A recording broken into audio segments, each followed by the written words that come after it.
Hello everyone, you have tuned into Kotak Securities weekly fundamental podcast. I'm your host Rini Mehta. Guys, after witnessing sharp decline for 2 weeks, the equity markets ended last week on a positive note. However, following global cues, the Indian equity markets were largely volatile. Sensex and Nifty saw gains between 2 to 3%. Overall market breadth was positive with gains witnessed across mid-cap, small-cap and most sectoral indices. Metal sector rebounded sharply post steep correction in recent weeks. BSE IT index was down in an otherwise positive market last week. Moving on, FIIs continued with their selling in India. Markets remained wary of global growth inflation expectations. And with results season coming towards the last leg, the focus will be more on the macro data points. Monetary policy tightening action by central banks globally amid high inflation will continue to weigh on market sentiments.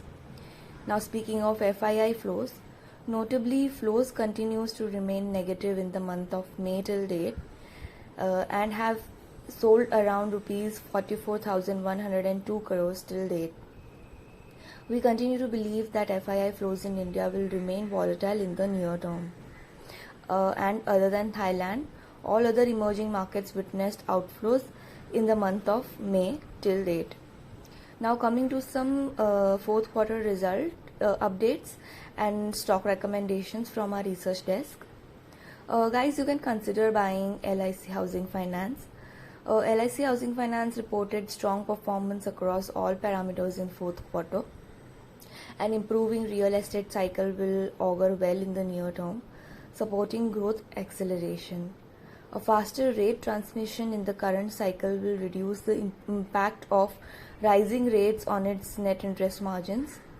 LIC Housing Finance also has lower risk of unknowns at the current juncture than compared with NBFC's lever to auto, rural and unsecured segments.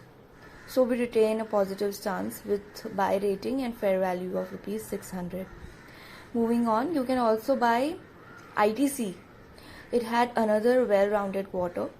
Cigarette revenues grew 10% year-on-year and EBIT, that is earnings before interest and tax, grew 12% year-on-year. FMCG business revenues grew 12% year-on-year and EBIT was up by 25% year-on-year despite moderation of hygiene sales and inflationary pressures. EBIT margin expansion of 50 basis points year-on-year to 5.7% is good in context of inflationary pressure. Hotels, paper boards and agribusiness are tracking well.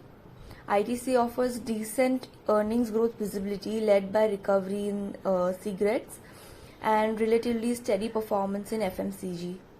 We upgrade earnings by 4%, rollover and revise fair value to rupees 310 from 270 rupees earlier. Lastly, guys, our pick of the week is IOC. We like IOC because of these points. Normalized refining margins were ahead of our estimates, rising sharply to $13.6 US per barrel in fourth quarter from $8.9 US per barrel in third quarter, led by an increase in premium to benchmark refining margins to $4.8 US per barrel in fourth quarter. Crude throughput increased 5% quarter on quarter to 1.83 crore tons. Then domestic marketing sales volumes also increased 3.7% quarter on quarter to 2.18 crore tons in fourth quarter. Guys, pipeline volumes also increased 1.3% to 2.21 crore tons. IOCL's diesel sales increased modestly in contrast to a marginal decline in domestic consumption in fourth quarter. Gasoline sales for IOC grew at a faster pace than domestic consumption and we increase our FY24 EBITDA by 7% on factoring higher refining margins of $6.5 per barrel from $5.8 per barrel earlier. The board of the company has recommended final dividend of rupees 3.6 per share and issuance of bonus shares in the ratio of 1:2 with a record date of 1st July. So guys, we retain our buy rating on the stock with an unchanged fair value of rupees 140 on rollover to June 2024. That's all for today, guys. If you like our podcast, don't forget to subscribe to our channel, and we would love to hear your feedback. Signing off for today. Thank you.